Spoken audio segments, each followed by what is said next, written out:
नमस्कार। आज हम वायदा और विकल्प मतलब फ्यूचर्स एंड ऑप्शंस की ट्रेडिंग रणनीतियों पर बात करने वाले हैं। इसके लिए हम शिकागो मर्केंटाइल एक्सचेंज CME के एक गाइड से कुछ चीजें देख रहे हैं। हाँ, नमस्ते। तो मकसद ये है कि कुछ खास रणनीतियां समझें और ये भी कि ट्रेडर्स बाजार और उतार चढ़ाव के अपने अंदाजे के हिसाब से फैसले कैसे लेते हैं। बिल्कुल, ये गाइड कोई 21 रणनीतियां बताता है, पर यह ध्यान रखना है कि ये बस शुरुआत है ना? सारी रणनीतियां तो नहीं होंगी इसमें। बिल्कुल नहीं। देखो, कामयाबी तो आखिर में ट्रेडर की अपनी समझ, वो कितना जोखिम ले सकता है और उसके अपने लक्ष्य क्या हैं, उसी पर निर्भर करती है। गाइड का तरीका अच्छा है वैसे। वो कहता है पहले बाजार की दिशा सोचो, मतलब तेजी का रुख है, मंदी का है या पता नहीं। हाँ। और फिर सोचो कि उतार चढ़ाव कैसा रहेगा, बढ़ेगा, गिरेगा या उसका भी कुछ पता नहीं। उतार चढ़ाव मतलब वोलेटिलिटी है ना, कि मार्केट कितना ऊपर नीचे होगा। हाँ वही, मार्केट कितनी तेजी से हिलेगा। अच्छा, तो ये फ्रेमवर्क है। फिर गाइड में एक टेबल है शायद जो इसके हिसाब से रणनीतियां बताती है। हाँ बिल्कुल। जैसे मान लो किसी को लगता है कि बाजार नीचे जाएगा, मतलब बेरिश है और उतार चढ़ाव भी कम होगा। ठीक है। तो टेबल शायद कहे कि शॉर्ट कॉल नंबर 6 बेचो। इसमें क्या होता है, आप एक तय कीमत पर खरीदने का अधिकार बेचते हो और प्रीमियम कमाते हो। या फिर गाइड शायद रेशियो पुट स्प्रेड नंबर 18 भी बताए। वो भी मंदी के लिए है, पर उसका रिस्क रिवॉर्ड प्रोफाइल थोड़ा अलग है। मतलब हर स्ट्रैटेजी का अपना नफा नुकसान का हिसाब है। लेकिन सबसे सीधी चीज तो शायद फ्यूचर्स ही लगती है, जैसे लॉन्ग फ्यूचर नंबर 1। ये क्या है? हाँ, लॉन्ग फ्यूचर्स बहुत सीधा सौदा है। अगर बाजार ऊपर गया तो मुनाफा अनलिमिटेड। अच्छा। लेकिन अगर नीचे गया तो नुकसान भी अनलिमिटेड। ओहो। और इसमें वॉलेटिलिटी मतलब उतार चढ़ाव का सीधा असर नहीं होता। और इसका उल्टा होगा शॉर्ट फ्यूचर्स।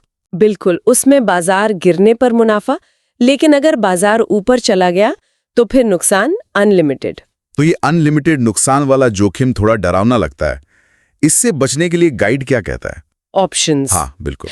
तब गाइड ऑप्शंस की तरफ इशारा करता है, जैसे कि लॉन्ग कॉल। अच्छा, लॉन्ग कॉल। इसमें आप एक तय कीमत पर खरीदने का अधिकार खरीदते हैं। इसके लिए आप एक फीस देते हैं जिसे प्रीमियम कहते हैं। ठीक है। तो आपका ज्यादा से ज्यादा नुकसान बस वो प्रीमियम ही है जो आपने दिया।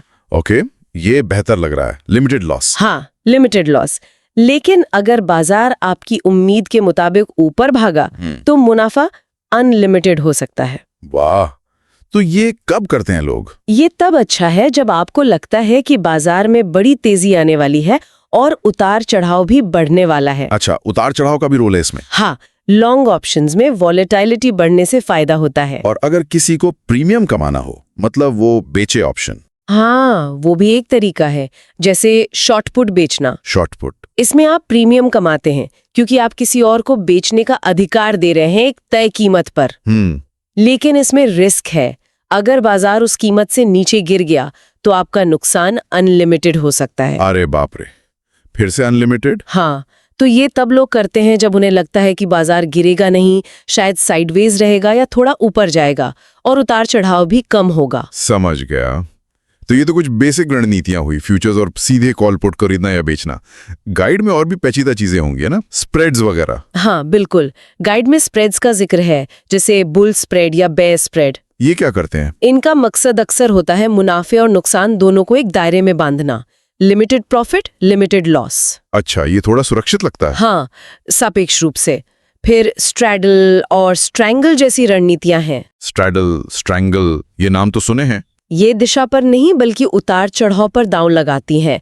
मतलब मार्केट चाहे ऊपर जाए या नीचे, बस हिले जोर से। दिलचस्प। हाँ, और गाइड में बटरफ्लाई 11-12, रेशियो स्प्रेड 17-20 और बैक स्प्रेड जैसी और भी रणनीतियां हैं। वो थोड़ी और जटिल हैं। उनके लिए गहराई से क्या अगर वाला विश्लेषण करना पड़ता है। मतलब काफी कुछ है सीखने को, सिर्फ नाम जान लेना काफी नहीं। और गाइड में कोई चेतावनी वगैरह भी है, सावधानियां? हाँ जरूर, गाइड साफ कहता है कि मार्जिन की जरूरतें समझनी होंगी, कमीशन की लागत जोड़नी होगी, टैक्स का हिसाब रखना होगा और सौदा करने की लागत मतलब एग्जीक्यूशन कॉस्ट वो भी देखनी होगी। सही बात है, ये सब मुनाफे को कम कर सकते हैं। बिल्कुल, और गाइड ये भी मानता है कि इसमें सारी रणनीतियां नहीं है, जैसे कैलेंडर स्प्रेड या कॉन्डोर वगैरह का जिक्र नहीं है इसमें। ये बस एक शुरुआती गाइड है। तो कुल मिला के निचोड़ क्या निकला? यही कि वायदा और विकल्प आसान नहीं है, जटिल हैं। हाँ, काफी जटिल। और ट्रेडिंग से पहले एक साफ रणनीति और जोखिम की समझ होना तो बहुत ही जरूरी है। बिल्कुल। ये गाइड अलग-अलग मार्केट सिचुएशन के लिए कुछ शुरुआती आइडिया देता है बस। स्रोत सामग्री भी यही कहती है कि ये सिर्फ सुझाव है। हर ट्रेडर को अपनी स्थिति के हिसाब से सबसे अच्छी रणनीति खुद तय करनी होगी और विश्लेषण करके, मतलब और होमवर्क करना पड़ेगा। हाँ, सही स्ट्राइक प्राइस चुनना, नफा नुकसान के अलग-अलग सिनेरियो सोचना, गाइड में मौजूद पोजीशन बदलने के लिए फॉलोअप रणनीतियों का भी जिक्र है। अच्छा, तो ये एक लगातार चलने वाली प्रक्रिया है। बिल्कुल। तो ये तो हुई रणनीतियों की बात। जाते जाते एक सवाल मन में आ रहा है। पूछिए। ये रणनीतियां इतनी जटिल हैं, इनमें इतना जोखिम है, तो एक नया ट्रेडर हो या पुराना, उसे सिर्फ सीखते रहने और असल में पैसा लगाने के बीच वो लाइन कहाँ खींचनी चाहिए? कब लगता है कि हाँ, अब मैं तैयार हूं, इस पर सोचने की जरूरत है?